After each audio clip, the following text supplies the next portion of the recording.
Morning student, my self Manoj Chautiya from Raghunath Vidyalaya. हम लोग पढ़ रहे थे भ्रूणिकी के अंतर्गत अपन ने सबसे पहला अध्याय पढ़ा युग्मक जनन।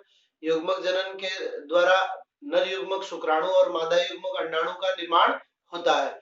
उसके पश्चात अपन ने पढ़ा मानव में निषेचन। निषेचन की क्रिया जो है अंडवाहिनी के अंतर्गत शुक्राणु व अंडाणु के संलयन को निषेचन कहते हैं। उसके पश्चात अपन ने पढ़ा भ्रूणीय परिवर्धन।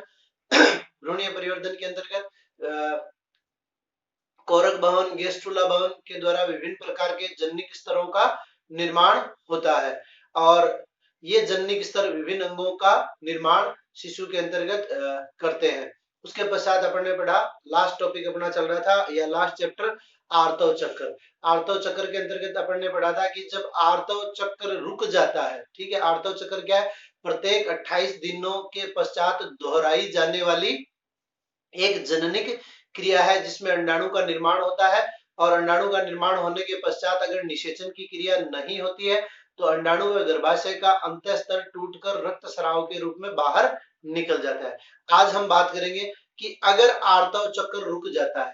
कल आपको मैंने बताया था आर्तव चक्र रुक जाने का तात्पर्य क्या है? आर्तव चक्र रुक जाने का तात्पर्य है गर्भ धारण का संकेत या प्रेगनेंसी। आर्तव चक्र बंद हो गया इसका मतलब या तो कोई कमजोरी है या कोई बीमारी है, और सामान्य अवस्था है तो हम ये कह सकते हैं कि गर्भ धारण हो चुका है या निषेचन की क्रिया हो चुकी है। निषेचन की क्रिया होने के पश्चात अपन ने पढ़ा था संरचना विकास गति होती है युग्मनज के अंतर्गत, और संरचना विकास गति के बाद युग्मनज जो है वो गर्भाशय में आकर स्थिर हो जाता है जिसे हमने रोपण कहा था। अब यहाँ पर उसका विकास होता है, ठीक है। अब इस विकास के प्रक्रम में मनुष्य के अंदर निषेचन से लेकर प्रसव, आज का अपना टॉपिक क्या है? प्रसव। प्रसव किसे कहते हैं? शिशु जन्म को प्रसव कहते हैं, अर्थात मादा के शरीर से जब न्यू ऑफस्प्रिंग जो है वो बाहर आ जाता है तो उसको हम प्रसव कहते हैं। तो हम ये कह सकते हैं निषेचन से लेकर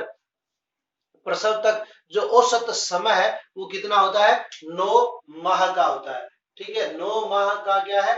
गर्भावधि काल है किसके अंतर्गत? मनुष्य के अंतर्गत, या हम कह सकते हैं 38 सप्ताह, या हम कह सकते हैं 266 दिन। इतना समय का मनुष्य के अंतर्गत क्या होता है? गर्भकाल होता है, ठीक है। इसके पश्चात क्या होता है? देखिए यहाँ पर एक महत्वपूर्ण प्रश्न बनता है, महत्वपूर्ण प्रश्न 1 नंबर का, और 1 साल बोर्ड की परीक्षा में आया हुआ भी है, ठीक है ना। होता क्या है? जैसे ही शिशु का विकास पूर्ण हो जाता है, ठीक है, शिशु का विकास पूर्ण हो जाता है तब मस्तिष्क को संकेत भेजे जाते हैं, ठीक है, मस्तिष्क को संकेत भेजे जाते हैं। देखिए आज हमें 2 क्रियाएं पढ़नी है, एक प्रसव और एक दुग्ध स्रवण, ठीक है। दोनों ही क्रिया क्या है? प्रतिबंधित प्रतिवर्त। क्या मतलब हुआ? प्रतिबंधित प्रतिवर्त, कंडीशनल रिफ्लेक्स। इस बात को आप यूं समझ सकते हैं जैसे अपन ने छोटी कक्षा में तंत्रिका तंत्र वाले पाठ के अंतर्गत पढ़ा था कि जैसे ही हमारा हाथ गर्म या ठंडे को छूता है तो वहां से दूर हट जाता है, या कांटा चुभता है तो पैर हट जाता है, यानी किसी उद्दीपन के फलस्वरूप क्या हुई? कोई क्रिया हुई। उस क्रिया को क्या कहते हैं? Conditional reflex. अब यहाँ पर देखिए क्या है?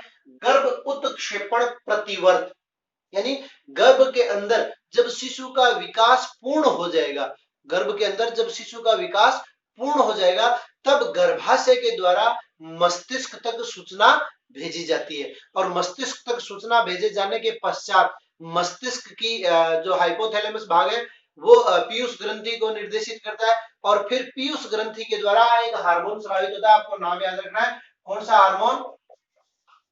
ऑक्सीटोसिन। ऑक्सीटोसिन हार्मोन स्रावित होने से फिर गर्भाशय के अंदर तीव्र संकोचन प्रारंभ होते हैं, यानी इसकी सूचना पहले गर्भ के द्वारा मस्तिष्क तक भेजी जाती है और फिर मस्तिष्क क्या करता है? निर्देशित करता है किसको? गर्भाशय को। किसके द्वारा? ऑक्सीटोसिन हार्मोन के स्राव के द्वारा, ठीक है। 2 प्रकार से, एक तो तंत्रिकीय उत्तेजनात्मक क्रियाविधि हो सकती है मानव शरीर के अंतर्गत, और दूसरा तंत्रिकीय, ठीक है। तो तंत्रिका क्या करती है? एक रसायन या हार्मोन स्रावित करवाती है। अब हार्मोन कौन सा स्रावित हुआ? ऑक्सीटोसिन। और ऑक्सीटोसिन हार्मोन के स्रावित होने से गर्भाशय में तीव्र संकुचन उत्पन्न होते हैं और उस तीव्र संकुचन उत्पन्न होने के कारण गर्भाशय के द्वारा गर्भ को ग्रीवा की ओर या सर्विक्स की ओर धकेला जाता है। और जैसे ही सर्विक्स की ओर धकेला जाता है, फिर पीयूष ग्रंथि क्या करती है? और हार्मोन स्रावित करती है और तीव्र संकुचन उत्पन्न होते हैं और शिशु जो है गर्भनाल के साथ बाहर मादा के शरीर से बाहर आ जाता है। इसे हम क्या कहते हैं? प्रसव कहते हैं। ठीक है। अब डॉक्टर लोग आजकल क्या करते हैं, अगर किसी महिला में ऑक्सीटोसिन स्रावित नहीं हो तो मिजोप्रोस्टोल या पिटोसिन, ये भी नाम आपको याद रखने हैं, पिटोसिन और मिसोप्रोस्टोल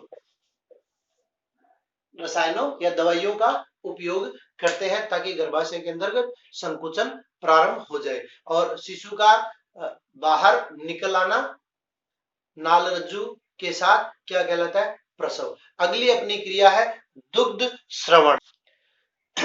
दुग्ध श्रवण गर्भावस्था का 5वां सप्ताह जब समाप्त हो जाता है, उससे लेकर प्रसव तक अग्र पीयूष ग्रंथि द्वारा प्रोलैक्टिन हार्मोन का स्राव होता है। देखिए यहाँ पे दो हार्मोन है, दोनों में कंफ्यूजन नहीं होना है। अग्र पीयूष ग्रंथि द्वारा प्रोलैक्टिन हार्मोन स्रावित होता है और यह प्रोलैक्टिन हार्मोन क्या करता है? यह प्रोलैक्टिन हार्मोन दुग्ध का संश्लेषण यानी सिंथेसिस, दुग्ध का संश्लेषण में सहायक होता है। फिर पीयूष ग्रंथि द्वारा ही एक हार्मोन स्रावित किया जाता है जिसको कहते हैं ऑक्सीटोसिन। यह ऑक्सीटोसिन क्या करता है? श्रवण में सहायता करता है यानी सीक्रेशन में। तो अपने को दोनों में कंफ्यूजन नहीं होना है, प्रश्न पूछा जा सकता है। अग्र पीयूष ग्रंथि द्वारा हार्मोन स्रावित होता है प्रोलैक्टिन, जो कि स्तन ग्रंथियों में क्या करता है? दुग्ध के निर्माण को प्रेरित करता है या संश्लेषण को प्रेरित करता है। ऑक्सीटोसिन हार्मोन जो स्रावित होता है अग्र पीयूष ग्रंथि के द्वारा ही, वो क्या करता है? श्रवण में सहायता करता है यानी सीक्रेशन बाहर कैसे निकले। इसके अलावा एक अन्य हार्मोन जो प्लेसेंटा या आंवल, ठीक है, यहाँ 1 नंबर का प्रश्न पूछा जा सकता है। HCST का पूरा नाम क्या है? Human chorionic somatomammotropin. Human chorionic somatomammotropin HCST hormone आंवल के द्वारा स्रावित किया जाता है। यह हार्मोन भी क्या करता है? दुग्ध श्रवण में सहायक होता है। ठीक है, ऑक्सीटोसिन और ह्यूमन कोरियोनिक सोमेटोट्रोपिन। अब दुग्ध श्रवण किसके द्वारा होता है? तो देखिए कुपिका के द्वारा दुग्ध का श्रवण होता है। कुपिका से पाली में, पाली से स्तनवाहिनी में, स्तनवाहिनी से स्तन तंत्रिका में, स्तन तंत्रिका से दुग्धवाहिनी में, दुग्धवाहिनी से वक्ष चूसक में। तो जैसा कि मैंने आपको पहले बताया था कि प्रसव और दुग्ध श्रवण दोनों क्या होती है? कंडीशनल रिफ्लेक्स होता है यानी प्रतिबंधित प्रतिवर्त, अर्थात जैसे ही शिशु का जन्म हो जाता है दुग्ध का श्रवण नहीं होता है। जैसे ही शिशु मादा के चूसक को मुंह में लेता है तो वहां से एक तंत्रिकीय प्रेरणा जाती है मस्तिष्क के अंतर्गत। ठीक है, और मस्तिष्क के अंतर्गत हाइपोथैलेमस भाग में प्रेरणा जाने पर हाइपोथैलेमस भाग क्या करता है? पीयूष ग्रंथि को निर्देश देता है किसके लिए? ऑक्सीटोसिन हार्मोन स्रावित करने के लिए। और जैसे ही पीयूष ग्रंथि ऑक्सीटोसिन हार्मोन स्रावित करती है तो दुग्ध का स्राव हो जाता है। अब कंपोजिशन की अगर अपन बात करें तो मादा स्तन से निकलने वाले प्रथम दूध को क्या कहते हैं? ये आपको याद रखना है, 1 नंबर का प्रश्न पूछा जा सकता है। कोलेस्ट्रोम, कोलेस्ट्रोम या इसको क्या कहते हैं हिंदी में? खीस। स्तन ग्रंथियों से स्रावित होने वाला प्रथम दूध क्या कहलाता है? कोलेस्ट्रोम या खीस कहलाता है। इसमें प्रोटीन व लैक्टोज की मात्रा दुग्ध के समान ही होती है और इसके अंतर्गत एक प्रतिरक्षी जिसको कहते हैं IgA इम्यूनोग्लोबिन एग्लूटिनिन, ये IgA प्रतिरक्षी स्रावित होता है खीस के अंतर्गत, जिसके अंतर्गत क्या होता है? यह प्रतिरक्षी जो है शिशु के अंतर्गत निष्क्रिय प्रतिरक्षा उत्पन्न करता है, अर्थात प्रथम दूध जो है वो शिशु की प्रतिरक्षा के लिए अत्यंत आवश्यक होता है। उसके पश्चात दुग्ध स्रावित होता है और ये भी मैंने आपको बता दिया कंडीशनल रिफ्लेक्स थ्योरी है। और एक स्वस्थ शिशु के सर्वांगीण विकास के लिए प्रसव के पश्चात कुछ माह तक स्तनपान की सलाह दी जाती है। इस प्रकार से आज अपना ये टॉपिक और ये चैप्टर और ये इकाई जो है वो पूर्ण होती है। दुग्ध श्रवण के साथ ही एम्ब्रियोलॉजी समाप्त। धन्यवाद।